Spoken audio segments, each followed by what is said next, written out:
Hey everybody, it's Colette Baron-Reid. I don't know about you, but are you not happy that we are at the very last month of 2023? December is always such a great month. I love December. And I'm about to do the month's reading, which is going to be very, very juicy. But before I do, I want to ask you a question. Do you ever wish that you could be part of an uplifting and inspiring, magical, mystical, metaphysical, fun community? Well, if so, I want to invite you to check out my most favorite place on the planet. I want you to join me in the Oracle Circle membership.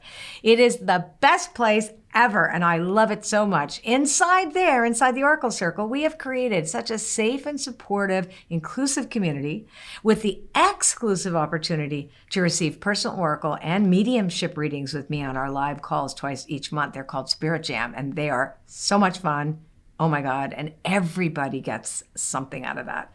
Now, the Oracle Circle is my absolutely favorite place on the planet, and I say that a million times, and I will keep on saying it. Ask any member, and they will tell you I say that all the time. So when you join, you will gain access to a ginormous treasure trove of exclusive resources featuring videos from me and other guest experts. And you can dive deep into our library of on-demand videos around subjects like astrology, obviously oracle cards, rituals, guided meditations, numerology, mediumship, you name it, it's in there. Now, if this sounds like something you'd like to be a part of, would you? Well, I want you to check it out. Go to cbrlove.com for just $22. Just $22. It's so inexpensive. You can join our Oracle Circle community. So visit cbrlove.com to join today. Yes.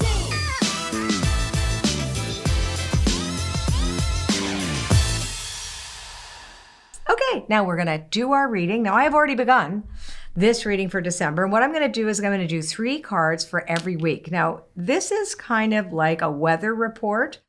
So there is some prediction with it. It's saying like this is the energy that we're going to be impacted by each week. So, so far they've been pretty accurate. And I'm going to start right now. So we're going to go from the week of Friday the 1st until the 9th, December the 9th, which is, I believe, is Saturday. Is that right, Mark? Correct. Then we go Sunday to Saturday. Okay, perfect. Now, we have Clean It Up as our anchor card. Obviously, an anchor card means that this is the most important theme of the week. So Clean It Up is all about doing an inventory, really looking at what needs to go, right? So it's kind of like this year-end house cleaning, but what needs to go and what is it that we're cleaning up and why are we doing that? And the next 2 cards tell us more about that. So the 2 cards that follow the Clean It Up card is Truth Be Told, very Sagittarian, the big truth. This is the big truth month, right? Sagittarius is like big truth with a capital T. And then Not For You. So it's about discernment.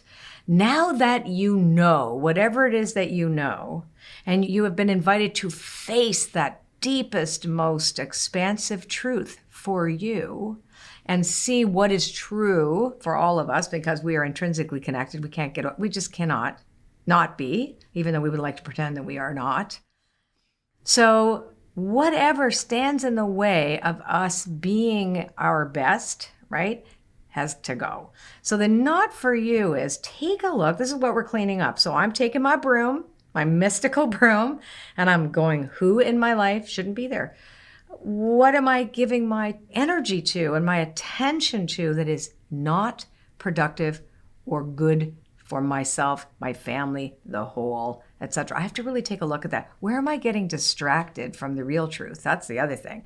I love this Not For You card because it really says, listen, if we can say no to the things that we know are not helpful, that we know are not good, in not good orderly direction, that we know could be hurtful in some way too, we have to clean that up. We have to say, no, you know what? I'm going to cut that off. And so as we close off 2023, this is the first week is this invitation. And the beautiful part about this is if you look at the art, so there's the hand, it's really the hand of the universe, the hand of God holding up a chessboard. And there is a fortune cookie on there that says, nope, right? And then there are the chess pieces, because we are not the only ones on the board, right? And we have to know what is not for us, right? So when we're not meant to be in the game, when we're meant to be, doing what we need to do to keep our side of the street clean. Okay, so that was for December 1st through December the 9th. This is the energy that we're looking at here. Now, the next week that we're looking at is Sunday, the 10th of December, and we're going to go till Saturday, the 16th of December.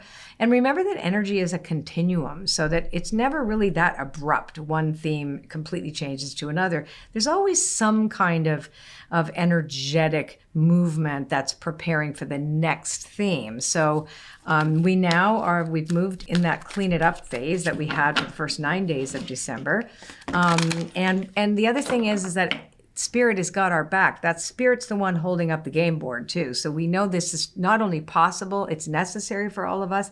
And it is our job not to clean up anybody else's side of the street. It's to clean up our own.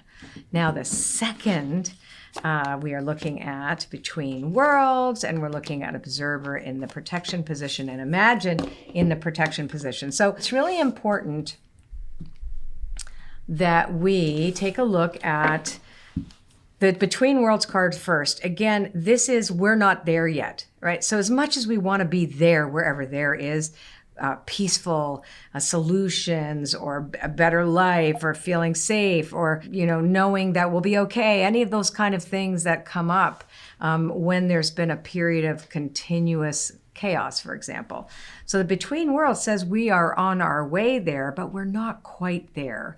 And the message that we have for this particular week from the 10th to the 16th is, do not take this world personally. The observer card is in the protection position. And it tells us that sometimes we can get so myopic and so self-centered and so self-aware, that we can't see past the end of our noses.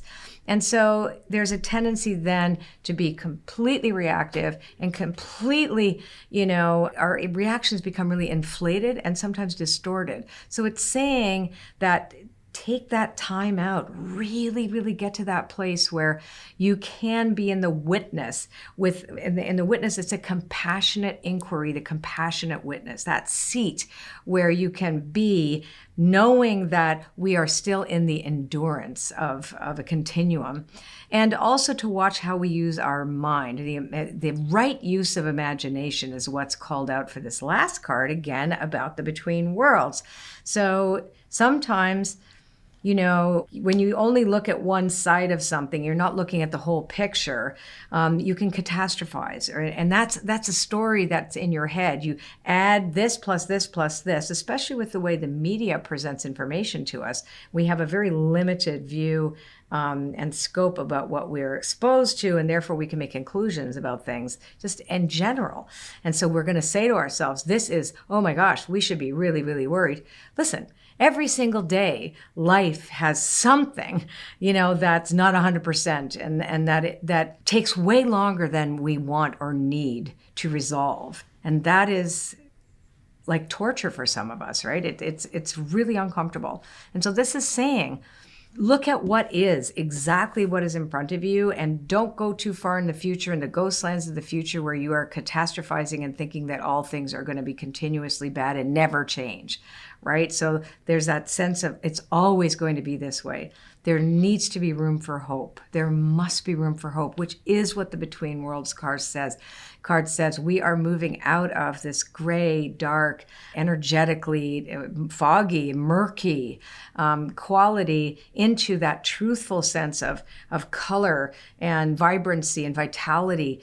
But again, we're not 100% there yet, and we need to surrender to that and to really radically accept that if we are going to become the conduits for compassion and beauty in the world, and to make our hope real. So that is the week of the 10th to the 16th. There's lots to think about here. So now let's take a look at the week of the 17th to the 23rd.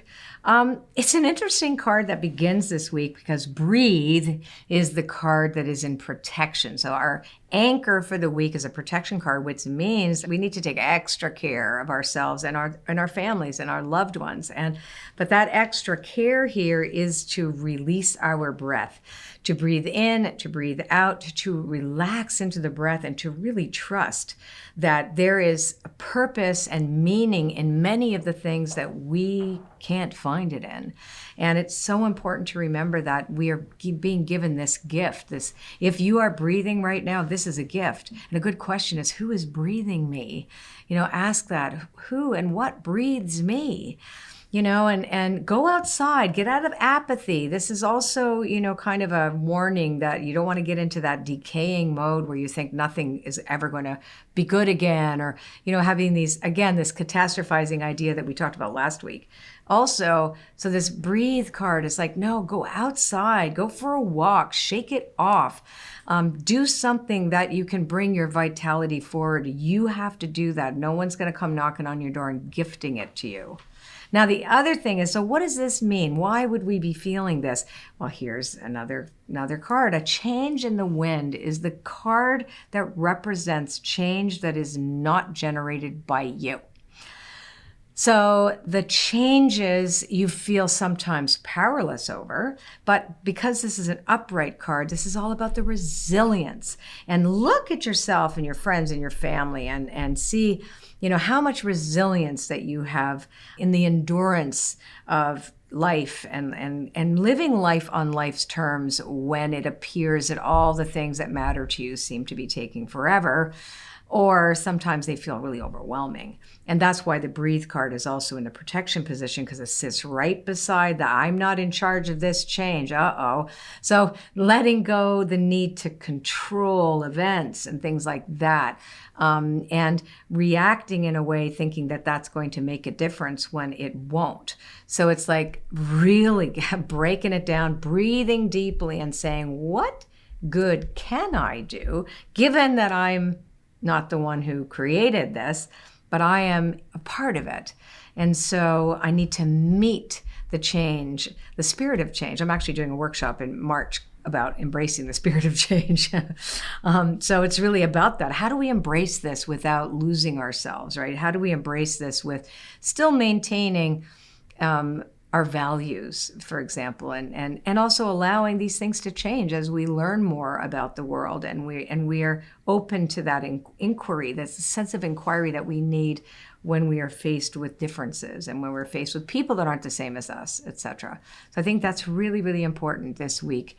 The TikTok card is great to close it because it's about you are not running out of time. So in spite of everything, there's a sense of urgency that is really, really not helpful when you have no control over that, right? Because that's the change in the wind. The change in the wind is not you deciding. So this is this divine appropriate timing for asking what is in the highest good for all. It's not just what is in the highest good for you, or what do I think is the highest good for me. It's really about us. And this is a we time. It's all about us. And so trusting that the divine timing of all of this, everything that we're going through, has been predicted by the ancients for so long now. All of this darkest before the dawn, this really difficult, chaotic time before this golden age begins to take flower. So again, you're not running out of time. Breathe deeply, trust that another change. Let's radically accept this and walk to it, because you can't change anything you're not willing to name, all right, and say, okay, and what power do I actually have here? So this week I would be saying the serenity prayer a lot. God, grant me the serenity to accept the things I can't not change, the courage to change the things I can. Doesn't matter, there's a siren, yay, and the wisdom to know the difference. And thy will be done through me, right, for the highest good of all. So that's TikTok. That's that sense, and trusting that divine appropriate timing is something that's not up to us to decide what it is. Okay, what a month. Now let's go to the Sunday the 24th, and we're going to go all the way to the 31st, to New Year's Eve, and let's see what we have in store. Okay, so here we have finally 1 week in December where it appears that hope begins to really feel like it could be a real thing.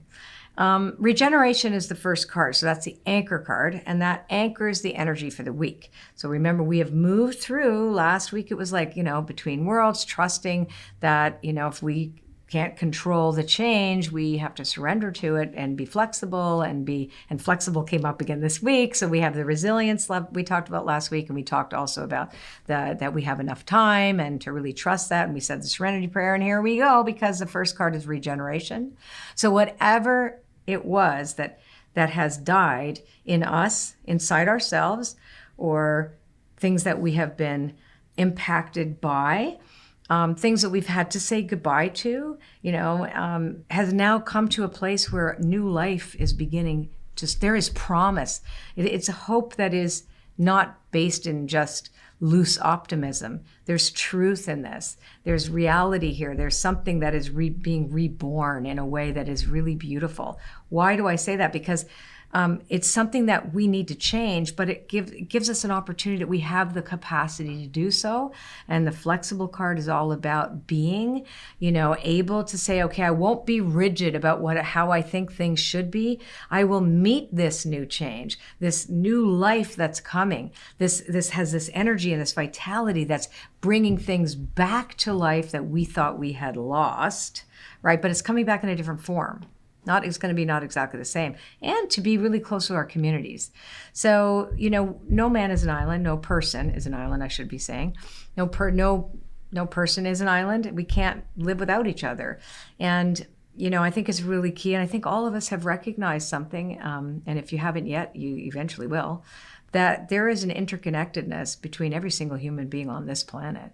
And we may appear to be separate. We may want to rehearse our separation. We may want to focus on that separation. We may want to look more and put a lot of energy into our divisions. But the truth is, at the end of the day, we are one. And one of the things that we need is we need love, and we need to be able to share that love with each other. And that's what the community is all about, right? It's all about finding your people, and being okay in that solution, because sometimes the solution is like, where's the love, and where can I share that love, and where can people understand me?